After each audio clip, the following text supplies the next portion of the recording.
Shalom adik-adik, gimana kabar kalian di rumah? Senang ya? Bisa belajar sama papa mama, sama susternya mungkin, sama kakaknya, sama adiknya. Wah, pasti kabarnya baik-baik ya.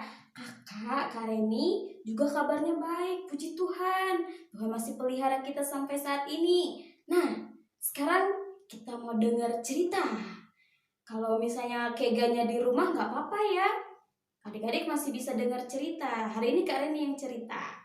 Kakak akan bawakan sebuah cerita tentang berdoa. Siapa di sini yang suka berdoa? Angkat tangannya. Nah, adik-adik tahukah kamu berdoa itu dimana kita bisa berkomunikasi dengan Tuhan. Tuhan kita bisa mendengar permohonan kita lewat doa-doa kita. Saat ini Kak Reni mau bercerita tentang doa dan akan memberikan 2 contoh orang yang berdoa. Yang pertama, coba kita mau lihat gambarnya. Wow, ini adalah contoh pertama orang yang lagi berdoa. Kalau melihat sikap berdoanya sih dia berdoa ya adik-adik. Nah, tapi orang yang pertama ini dia berdoanya di tempat terbuka, di mana di situ ada orang yang lagi lewat di jalan-jalan, ada orang yang lagi lihatin dia berdoa, dan juga orang-orang pada nontonin. Supaya apa? Supaya dia bisa dipuji. Karena orang yang pertama ini, dia berdoa minta pujian dari manusia adik-adik.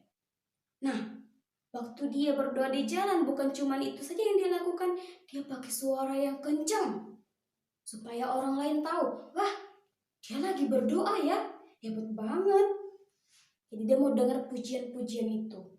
Dan juga, tahukah kamu dia pakai suara yang kencang, selain itu dia pakai bahasa-bahasa yang bagus dan panjang bahasanya. Adik-adik, sikap doa yang seperti ini adalah sikap doa yang salah loh adik-adik. Karena apa? Dia bukan berdoa untuk memuliakan Tuhan, tapi dia minta pujian dari orang-orang. Dia mau dilihat orang bahwa dia setia sama Tuhan. Dia adalah orang yang takut akan Tuhan. Tapi itu sebenarnya salah, ya. Nah, coba kita mau lihat gambar yang kedua.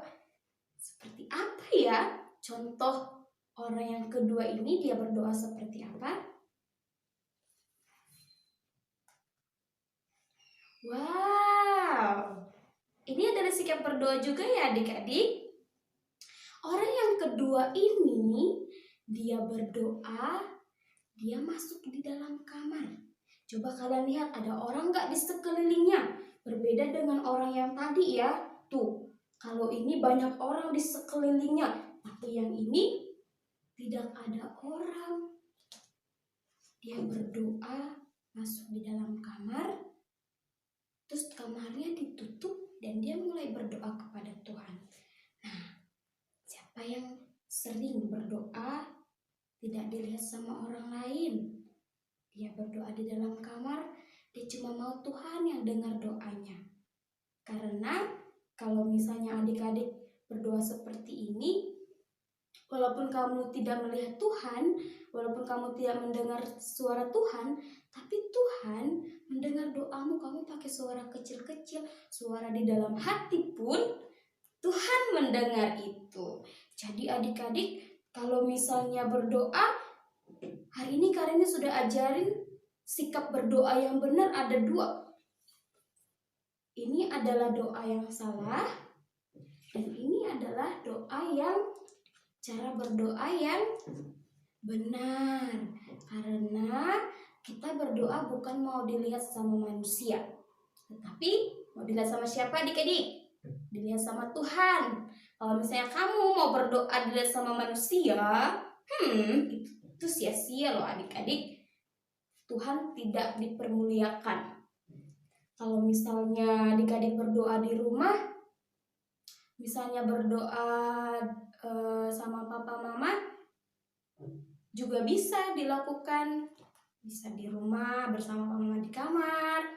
Misalnya adik-adik juga mau berdoa dengan adik, dengan kakak boleh ya, di dalam kamar sama-sama memuji Tuhan, naikkan ucapan syukur lewat doa adik-adik ya. Adik-adik, selain itu berdoa itu harus dengan sikap yang baik adik-adik. Nah, sikap yang baik dan juga dengan suara yang sopan, bahasa yang sopan, dan bahkan sikap kamu juga harus memberikan sikap yang hormat kepada Tuhan. Walaupun kamu berdoa tidak dilihat sama papa mama, kamu juga harus tetap bersikap baik dalam berdoa. Dan Tuhan melihat itu, ya. Kalian jangan berpikir, papa mama kan gak lihat aku berdoa, main-main aku gak tutup mata, aku lihat-lihat sedikit. Enggak, Tuhan melihat itu. Walaupun papa mama gak lihat, tapi Tuhan yang di surga melihat kamu berdoa. Ya, oke. Sekarang hari ini mau ajak kalian berdoa adik-adik. Coba sekarang sikap berdoa yang benar yuk semuanya. Lipat tangannya, tutup matanya, duduk dengan rapi ya. Kita mau berdoa kepada Tuhan Yesus. Ikutin Kak Reni berdoa ya sekarang. Tuhan Yesus, terima kasih untuk kebaikan-Mu hari ini.